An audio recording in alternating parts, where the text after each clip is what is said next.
Raw Fine Arts, creatividad, arte, comunidad. Hola, soy Nayan González Norvind y soy actriz, fotógrafa, dealer de poesía y recientemente directora de teatro.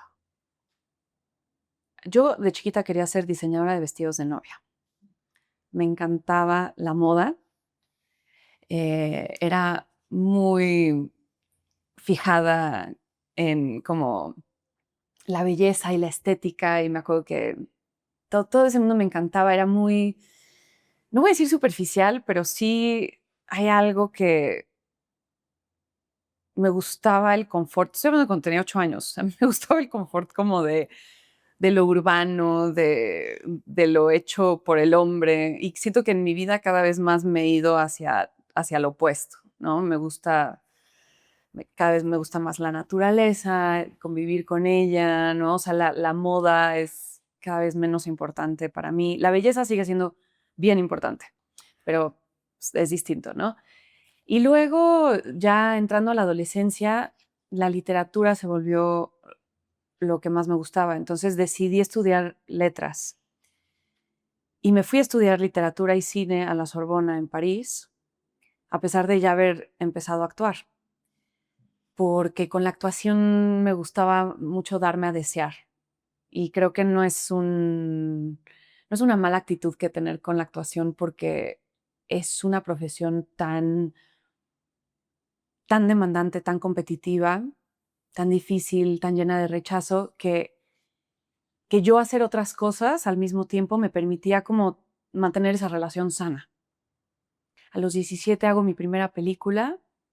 Por azares del destino fui, audicioné para Maris Stach, hice callback, hice segundo callback, quedé en la película y fue una gran primera experiencia. Tenía 17 y aún así me fui a estudiar letras. Seguí actuando. Y fue hasta que no me fui a Londres a estudiar actuación y luego a Nueva York a trabajar 6 años que no me comprometí más con la profesión, porque creo que el sacrificio que requirió tanto Londres como Nueva York en términos de dinero, de energía, ¿no? O sea, lo que le tuve que invertir ya era tanto mayor que tenía que yo tomar una decisión y decir, órale, ya no te vas a dar a desear, ¿vamos con todo o no vamos? Y pues nos fuimos como gordo en tobogán. Y así. Oye, y regresando a este tema en la universidad, donde ya habías tenido un acercamiento con el cine, ¿qué tan difícil fue estar allá y decir, "Tú nunca tuviste un momento de, chin, estaría en mi segunda, tercera película"? No hubo No, porque en realidad yo seguía trabajando los veranos aquí en México. Coincidió, la verdad es que fue así un regalo del cielo, que después de mi primer año en Francia, me cae mi segunda película y me cae una serie. Bueno, audicioné, entonces me vine a hacer eso en el verano, lo cual me permitía pagar por mi vida y mis estudios allá. Entonces, en realidad lo que pasó es que la actuación se volvió muy rápido, sencillamente mi manera de sobrevivir. Era mi manera de ganarme la vida. Y lo que empezó a cambiar con el tiempo en los primeros años fue que se volvió una convicción, ¿no? Se volvió ya más una vocación, más que un recurso práctico.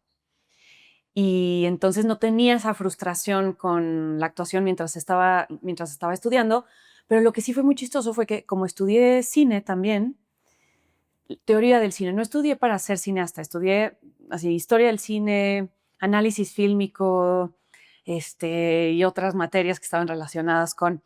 Y lo que era interesante es que,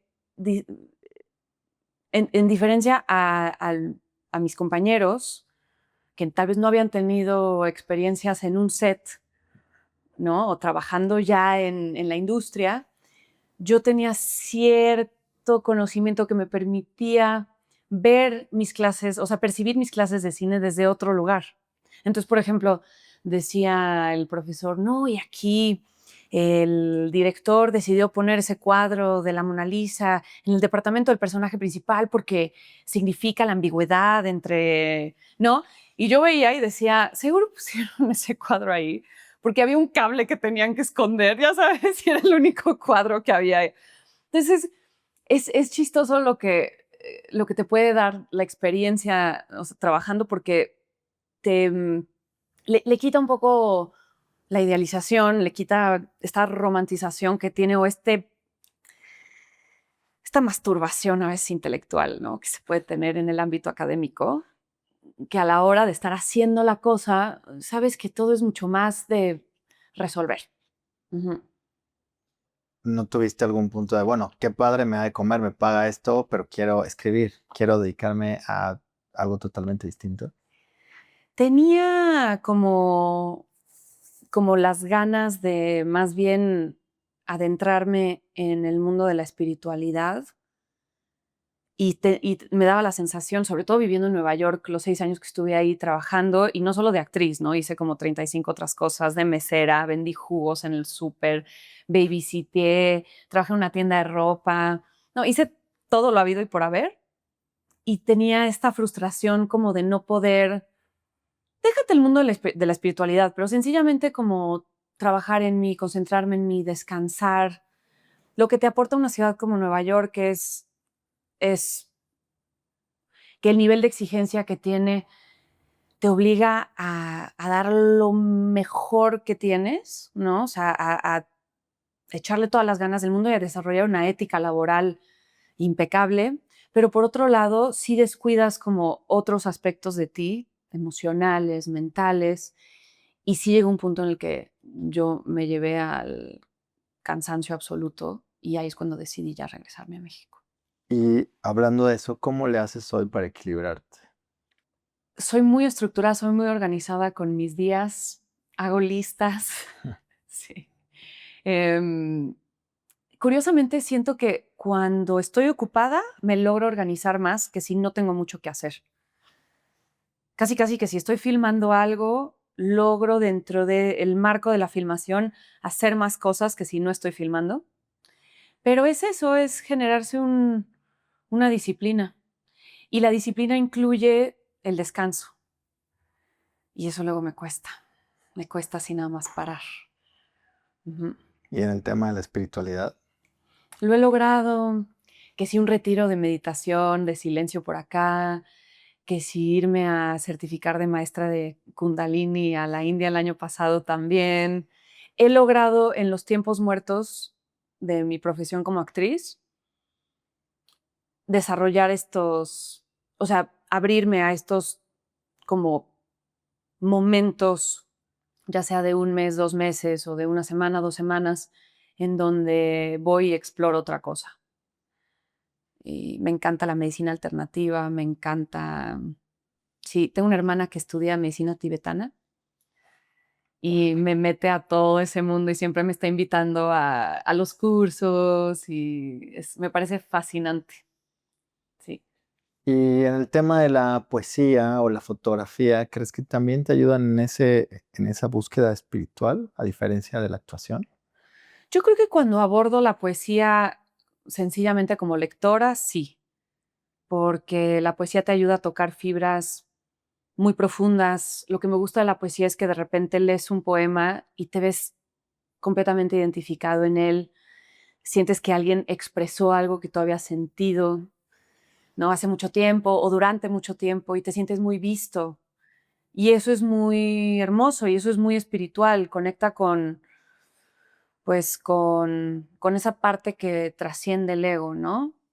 Con esa parte en donde logramos ser honestos con nosotros mismos con respecto a quiénes somos. Pero cuando planeo mis poetry bars, se vuelve un trabajo como mucho más eh, práctico, ¿no? Porque soy productora de Poetry Bar y también tengo que curar todo el contenido. Entonces se vuelve muy intelectual la investigación, etcétera. Y a veces no hago Poetry Bars durante meses porque justo no quiero estar tanto en mi mente. Y entonces en esos meses agarro mi cámara y me salgo a tomar fotos, o me voy a tomar clases de baile, o sí, algo un poco más en lo que es la vivencia corporal, ¿no? En el mundo, sí, más como más inmediato. En el No tan, presente. sí, exacto. Oye, me voy a regresar un poco, decías en los veranos, hiciste una serie ¿De cuál serie hablaba? Mi primera serie fue una serie con Canal 11 que se llama Pacientes. Y fue una versión mexicana como de In Treatment, pero en terapia de grupo. Conocí a algunos actores ahí que se volvieron grandes amigos. Leo Ortiz Gris, Claudette Mayé, Moisés Arizmendi, Carlos Aragón. Y todos eran mayores que yo, entonces fue una experiencia como muy hermosa en donde aprendí mucho de ellos, mucho, mucho de ellos. Pensaba en la serie Amsterdam. Ay, yo le tengo un cariño enorme. Yo creo que fueron de los meses más felices de mi vida filmando Ámsterdam. ¿Sabes que filmamos en Uruguay? No. Sí, filmamos en Montevideo, todo lo que era interior. Sí, y un par de exteriores también, pero la mayoría de los exteriores, pues obviamente fueron aquí en la Ciudad de México ya después. Y fue una experiencia tan divertida. Yo creo que fue porque Gustavo Tareto, el director, me permitió ser tan irreverente como me gusta ser, dentro del respeto, obviamente, pero sí sentí que la mancuerna creativa con Gustavo era como estaba destinada a ser. Ujú. Pero ya ahorita que me dices esto y platicando o retomando el punto con Isaac, ¿qué diferencias encuentras de construir al personaje desde cero o que te den esa libertad versus cumplir el guión? Es completamente distinto. Y creo que es algo de lo que solo me he dado cuenta en los últimos años, ya comparando una experiencia con otra. Porque, por ejemplo, muy distinto escribirte tu propio personaje, como en Leona, y responder a lo que alguien más escribió. Hay pros y contras. Siento que cuando escribimos Leona, Isaac y yo, obviamente, de repente escribíamos cosas que yo decía, híjole, ¿cómo vas? ¿Cómo voy a hacer eso? No quiero empezar a anticipar ese día en el set. Y por otra parte, obviamente, habían otras escenas donde yo decía como, eso como que siento que lo podría hacer, o por lo menos como que hay algo en mí que me quiere comprobar a mí misma que lo puedo hacer. Em, Luego, por ejemplo, he tenido experiencias muy distintas entre una serie como Ámsterdam, en donde justo sentí que estaba ahí como colaboradora de Gustavo, como parte del proceso creativo. Yo me sentía muy vista, muy requerida en términos de como mi propuesta, en términos de mi opinión sobre las cosas, la escena, cómo, cuándo, cómo vestirme, etcétera. Y he estado en otros proyectos, tal vez en producciones más mainstream, un poco más grandes, con plataformas más establecidas, en donde se siente más la jerarquía y en donde no me siento que estoy, o sea, que hay lugar para que yo opine acerca de diferentes cosas, ¿no? En relación siempre a mi personaje, pero sí me ha costado de repente en esas instancias soltar y nada más ser soldado y obedecer y decir, bueno, es este tipo de proyecto. Sí, sí, es muy, muy, muy distinto. Platícame más de cómo fue el proceso de Leona.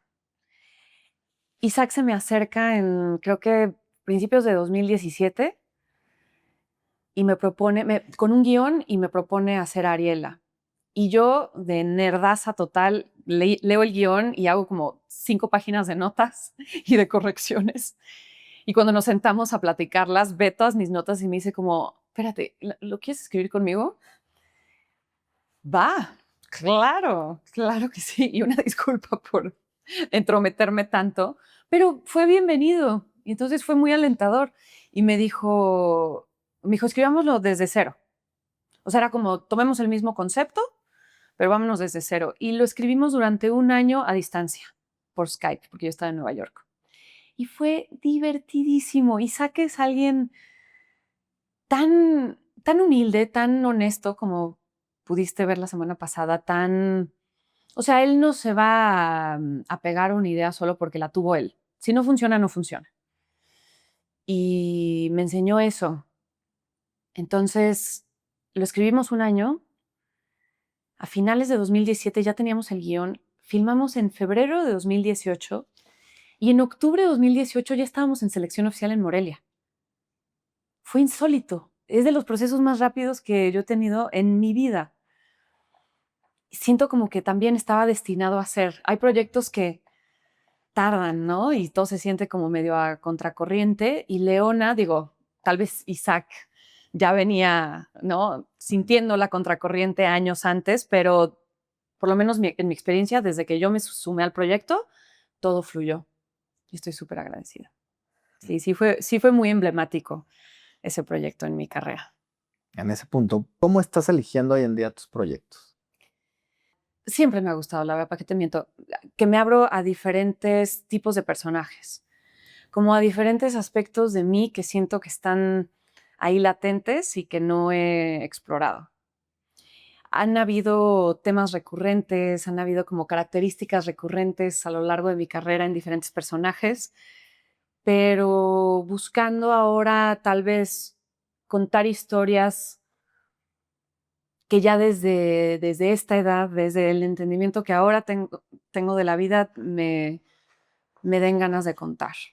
Y muchas veces es que llega el proyecto adecuado o llega el director con el que quiero trabajar. Por ejemplo, Rodrigo García, con quien presento una película ahorita en Morelia, con quien ya estamos hablando de hacer su siguiente película y a mí me encanta lo que él hace. ¿Por qué? Porque sus películas siempre están muy centradas alrededor del personaje, de la relación humana, ¿no? De las contradicciones internas de los humanos, etcétera. Y esas historias son las que más me gustan. Me gustan mucho las historias como, sí, de escala humana. A ver, también me encantaría hacer una historia, una película de acción, ¿no? Una épica. Todo eso también se me hace súper divertido, pero me gusta mucho el cine de, por ejemplo, Mia Hansen-Løve, esta directora francesa.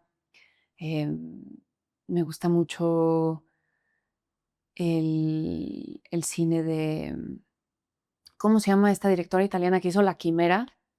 A Alice Rohrwacher. Ella me fascina.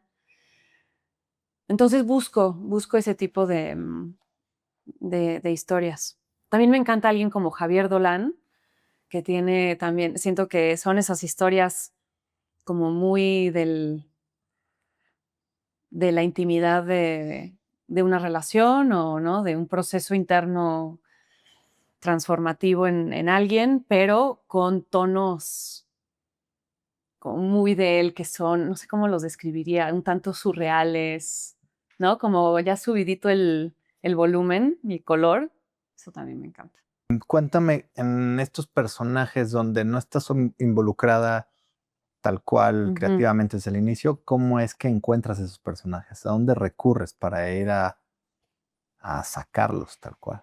Pues es que siempre es distinto, pero creo que siempre lo primero es estar a la escucha del proyecto, de los demás actores, de lo que quiere el director, empezar a abrirse, abrir los poros al diseño de producción, a las pruebas de vestuario, cómo se va sintiendo. Creo que no puedes forzar la transformación, creo que no puedes decidir prealablemente, quiero que ese personaje sea así, así, así. Creo que es más un proceso orgánico en donde te dejas transformar por el proyecto, por el momento en el que tú estás pasando en tu vida, etcétera. Y la construcción del personaje siempre conlleva algo distinto. Por ejemplo, el personaje de la película que hice con Rodrigo. Ahí sí me puse bien método y me fui a estudiar la profesión que hace mi personaje y a sentirlo porque habían unos elementos muy técnicos con los que yo quería estar muy cómoda a la hora de hacer las escenas para poder enfocarme en lo emocional, ¿no? Entonces, ahí fue eso. Pero en otras películas el personaje tal vez se siente un poquito más cerca a casa, entonces lo que hago es como que traigo la energía más hacia el centro, más hacia mí. Hay personajes a los que tú tienes que ir a buscar y hay personajes que vienen y te encuentran, ¿no? Siento que hay esa distinción en general.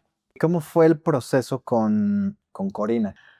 Corina fue muy loco. Me han caído muchos veintes desde que hicimos Corina y desde que salió Corina. He seguido entendiendo el personaje de muchas formas. Hace 3 días estaba leyendo un libro de autoayuda y justo de repente sale un capítulo sobre la agorafobia y me explican la agorafobia, que es lo que tiene Corina, pero desde un lugar completamente distinto al que yo había entendido cuando filmé Corina. Y cuando leo esta descripción de Corina, digo, claro, es que tengo mucho más de Corina de lo que pensaba. O sea, era un personaje que estaba más cerca de mí de lo que yo me había dado cuenta en ese momento. Y creo que por eso Úrsula, la directora, me agarró y dijo, venga, para acá. Siento que yo estaba pasando por un proceso muy difícil de vida en ese entonces que me permitió prestarle a Corina muchas cosas, muchas sensaciones, muchas experiencias que pude compartir con el personaje, pero a final de cuentas, lo que ayudó muchísimo para Corina fueron las 2 semanas de ensayos que tuvimos antes de filmar. Yo soy partidaria de que siempre se ensaye si se puede. Hace una diferencia radical y muchos directores de cine y tele no te dan esa oportunidad. Por ejemplo, Gustavo Tareto sí ensayó con nosotros antes de hacer Ámsterdam. Mm. Ujú. Y siento que empiezan a caer los elementos, a acomodarse, empiezas a sentir a los demás actores. Con Corina, por ejemplo, la cosa más importante que descubrimos en los ensayos fue que no queríamos que el personaje se victimizara. Y eso fue esencial, porque si Corina se victimizaba o se autocompadecía, la gente no iba a empatizar con ella, porque no quieres ver un personaje que está ahí contando sus penas, ¿no? Y sintiéndose mal por ella misma. Quieres ver un personaje que está atravesando cada día y cada obstáculo con toda la valentía que tiene, a pesar del miedo que siente, ¿no? Por eso, a la hora de cuando estudias actuación y empiezas a tratar de aprender a llorar, te dicen, no busques llorar, busca no llorar. Tienes que tener dos emociones que entran en conflicto. Tienes que tener la necesidad de llorar y tienes que luchar en contra de ella, porque está en ese estira y afloje lo que va a sentir el espectador. Entonces, para Corina era eso, era con todo para adelante, sin mirarse mucho a ella misma. Se termina conociendo, pero eso ya es por consecuencia de todo lo que le sucede, de todo el maltrato. Y, y sí, y luego fue una construcción también muy física. Queríamos que Corina, y cuando veo la película sí veo un trabajo físico donde no, o sea, siento que no soy yo, ¿no? Y tiene que ver con lo que representa el espacio para Corina, lo amenazante que es el espacio o las presencias de los otros para ella. Todo el mundo de los premios es complejo porque quieres ganar, pero al mismo tiempo es un alivio enorme cuando no ganas porque no te tienes que subir al escenario. Y te da mucho gusto también, pues, ver a otro triunfar, ¿no? La verdad es que, o sea, ver a Luisa Huertas recibir el Ariel me pareció absolutamente merecido y digno y me encanta su trabajo en la película. Y se dice mucho, ¿no? Pero pues sí creo que el simple hecho de estar nominado, pues ya te coloca en un lugar en donde dices, gracias a mi gremio y gracias a mis colegas que aprecian lo que hago, ¿no? Para mí es como una palmadita en el hombro, es decir, sigue echándole ganas, ¿no? Vas por buen camino, la gente resuena con lo que haces, eso es lo que a mí me importa. Obviamente se siente increíble. La Diosa de Plata me honró muchísimo porque, como lo dije cuando la recibí, mi papá es periodista, bueno, fue periodista toda su vida, y mi mamá es actriz, entonces sentí que en esos premios se juntaron los dos mundos. Y aparte, la prensa se ha portado increíble con Corina, entonces, pues quedé muy, muy, muy agradecida y sé que Úrsula también. No sé, yo creo que es como un regalito, pero definitivamente no lo pienso cuando empiezo un proyecto, ni cuando abordo un personaje, ni cuando estoy actuando, ni nada. Creo que transgiversa mucho la ejecución de lo que haces. Creo que más y más justo lo que yo he entendido actuando en estos 15 años es que lo más importante es siempre estarte preguntando por qué hago lo que hago, por qué hago lo que hago. ¿Estoy disfrutando lo que hago o no estoy disfrutando lo que hago, ¿no? De lo que hablábamos al principio. Y creo que no solo se trata de que lo disfrutes o no, porque hay muchas cosas que son muy retadoras, pero sí tiene que haber algo que quieres decir. Creo que hay una necesidad de expresar algo que tiene que estar ahí para que hagas bien tu chamba como actor. Sí. Por eso tienes que conectar con el material, ¿no? En el mejor de los casos, yo sé que luego pues tienes que pagar la renta y aceptas hacer proyectos que no necesariamente están como no al frente de las historias que quieres contar, pero sí dentro de lo posible puedes. Creo que hace que tu chamba sea más valiosa. Ujú. Puedes ser entretenido sin que subestimen tu inteligencia como espectador, ¿no? Creo que yo trato de elegir, me preguntas cómo elijo los proyectos, trato de elegir mis proyectos desde ese lugar también, como qué tanto se está dando por hecho la inteligencia del espectador. Hay que asumirla. Hice una película que se llama Todo el mundo tiene a alguien menos yo, con un director que se llama Raúl Fuentes, hace años. Fue esa película que hice después de mi primer año en Francia. Y es una película bien bonita que se ha vuelto un poquito película de culto, blanco y negro, una historia lésbica. em, y, y Raúl tiene algo que me encanta, fuera de tener como un estilo muy propio, muy único dentro del panorama mexicano, y es que él hace las películas que a él le gustaría ver. Y creo que ese es un muy buen estándar que tener, ¿no? Porque no puedes complacer a todo el mundo. Y el problema a veces con estos proyectos en estas grandes plataformas es que hay demasiadas voces. Los grandes proyectos en televisión, si te das cuenta, son proyectos en los que, bueno, en cine también, en los que los productores apoyaron la visión de un director y había un showrunner que tal vez la escribió y la dirigió y la produjo y hay una cohesión creativa que lo vuelve un universo en sí mismo y el público resuena con eso. Cuando hay demasiadas voces y demasiadas agendas detrás de cada elección que se hace en términos de los actores y del diseño de producción y del guión y de todo, se diluye.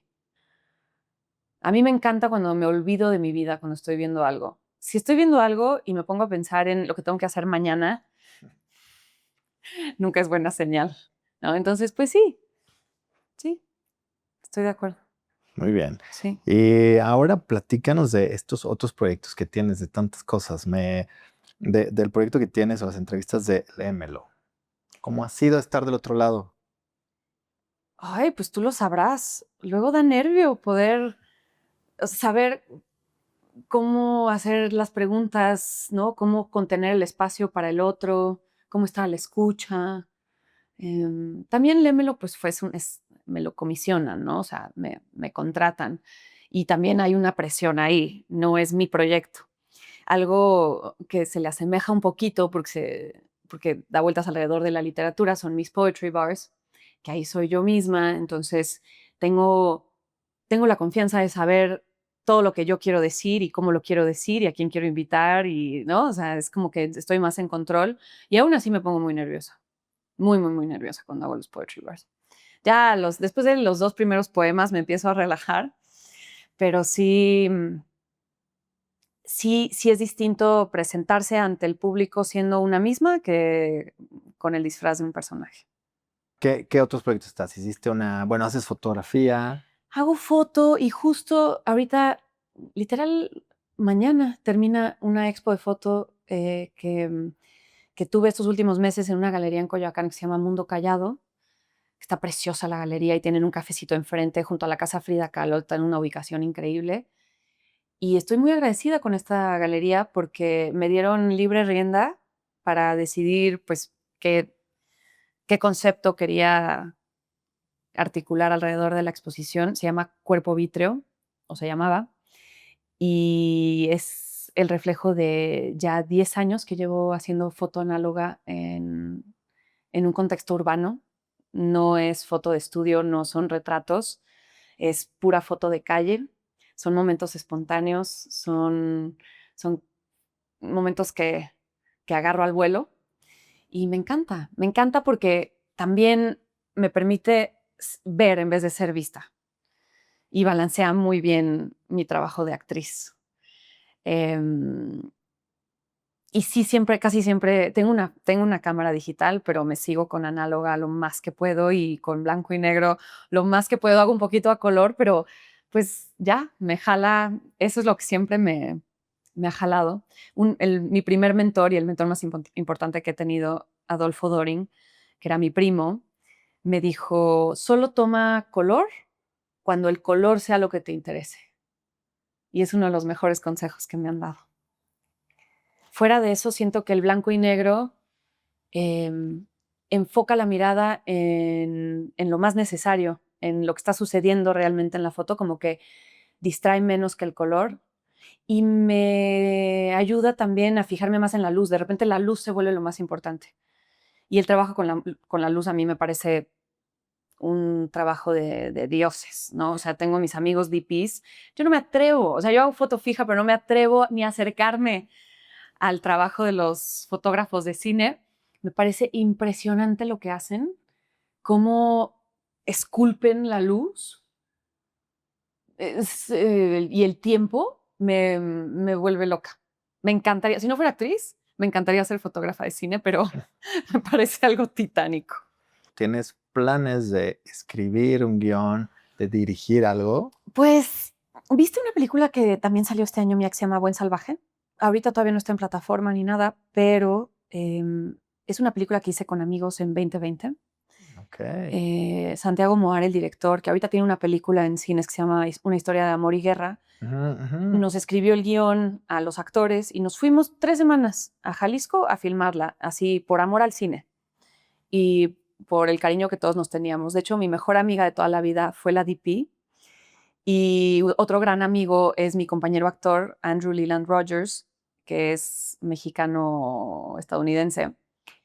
Y con Andrew, bueno, Buen Salvaje es una locura de película, es una de mis películas favoritas que jamás he hecho, estoy súper orgullosa de ella, creo que tiene un tono bien irreverente, es una comedia negra como creo que ninguna otra que yo haya visto, por lo menos dentro del cine mexicano. Estoy muy feliz de cómo, o sea, de lo que hizo Moar con la película. Pero con Andrew escribí un guión desde ese entonces que, que nos dispusimos a retrabajar este año y a ver si nos da tiempo y que tal vez quisiera dirigir. No sé, estoy coqueteando con la idea, pero escribir sí me gusta. Disfruto mucho, mucho escribir guiones con alguien más. Poesía sola, guión en conjunto. Y tengo la idea de otro guión que ya es una producción mucho más grande porque es una película de época y me tengo que poner las pilas con la investigación porque sí requiere de todo un trabajo de estudio alrededor de la época del porfiriato y todo eso. Pero las películas de época a mí me vuelven loca, es lo que más quisiera hacer. Entonces dije, bueno, pues me voy a hacer una yo, ¿no? Básicamente. Me gustaría que en tus palabras me describieras qué es la creatividad. Creo que la creatividad es una manera de interactuar con el mundo que te rodea en la que sientes la confianza en ti mismo para aportarle algo. Creo que la creatividad no se reduce al arte.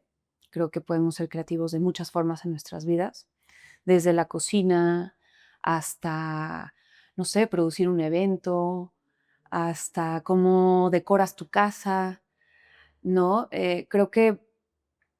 creo que uno puede ser creativo de muchas formas, pero lo que define esa creatividad es ese impulso de conexión, ese impulso también, o tal vez también una cierta soberbia del humano, como soberbia y cierta sabiduría, al final de cuentas, que es, ¿no? Siempre eh, dicen, yo no soy nada religiosa, pero Dios hizo al humano a su imagen y semejanza, y entonces el humano se cree a él mismo capaz de crear también, y bueno, ahora ni se diga con el clonaje y con mil cosas que están pasando en el ámbito de la ciencia, ¿no? En donde ya hay matrices artificiales y esto y lo otro, y es esa hubris del humano que cree que tiene derecho a generar la vida y también a quitarla.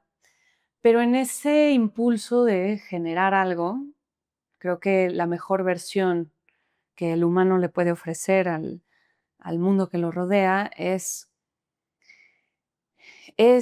la interpretación de cómo él ve al mundo, a través del medio que encuentre. Me encanta esa frase que dice que somos la manera en la que el universo se percibe a él mismo.